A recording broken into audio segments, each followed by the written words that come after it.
And if this continues in 10 or 15 years, you won't be watching the U.S. stock market, you'll be watching the Chinese markets. And they will be determining whether our companies survive. It'll be us.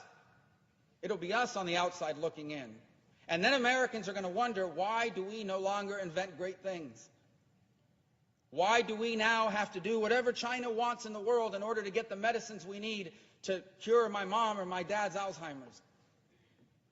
And the answer will be because when they were displacing us, your policymakers were too busy arguing with each other and playing dumb, ridiculous games on a regular basis. Meanwhile, China was focused like a laser with a plan, and they executed on it. This is not a game. I can think of no more significant issue from the perspective of history than what is happening now. And do not misunderstand me. I do not come here to say that I want to be unnecessarily aggressive with China or that I want there to be a confrontation. China is going to be a rich and a powerful country. And we have no problem with that. We can't have any problem with that. But there has to be a balance. It cannot be a China that is rich and powerful and an America that is weak and not prosperous. Because those imbalances are what create wars. Those imbalances are what create misery. Those imbalances are what destabilize the planet. That can't be. We need to recalibrate this relationship. It needs to be rebalanced on the trade side. It needs to be protective on our national security side. It needs to be equalized. And if it is, China can still be very successful. They're going to invent things. They're going to create jobs. They're going to become more prosperous. And that is fine. We've been doing that for 100 years. Every person in this gallery, sitting in the gallery, every person here in the well of the Senate on the floor, everyone you know has products on them, a phone, a belt, made in another country. The issue is not that other countries make things and we don't. It's not about us dominating everything. It's about balance. And this is not balanced. This is headed to a dramatic imbalance, and the imbalance used to be they made cheap things and sent it back to us so we had lower prices. That's what's happened for the last 30 years. They made cheaper T-shirts, they assembled the phones cheaper, and they shipped it back to the United States, leading to lower prices. That's not the imbalance I'm talking about. The imbalance we're headed to is they control state-of-the-art artificial intelligence. They control the state-of-the-art quantum computing, which means that nothing can be encrypted anymore, which means there are no such things as secure cars left.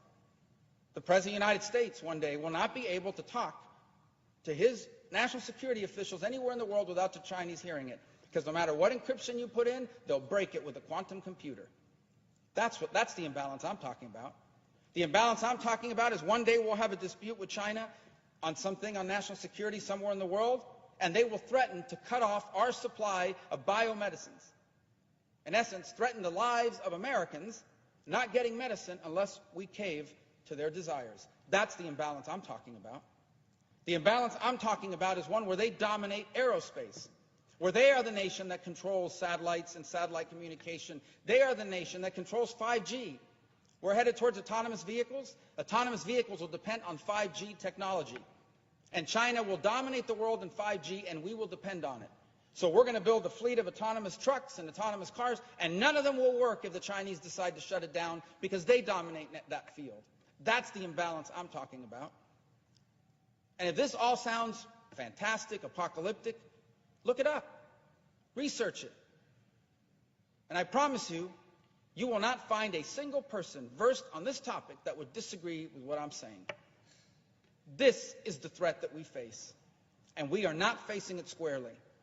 So I would advise those who cover this issue to stop covering it as a political issue. There are some things so important to this country that I don't care what the politics of it are, and most of my colleagues don't either, because these are definitional things that will define the 21st century. I would advise us not to cover this as a purely economic issue, because there is a way to grow the trade gap in the short term. We can sell them a lot more of the things China is willing to buy anyway. They don't intend to lead the world in those things in exchange for them dominating us in the long run. Get rid of the short-term thinking and start thinking our competitor has a 50, 100, 20, and 5-year plans. And we don't even know what we're going to be talking about next week. It is time to wake up to this threat. because we have two ways forward.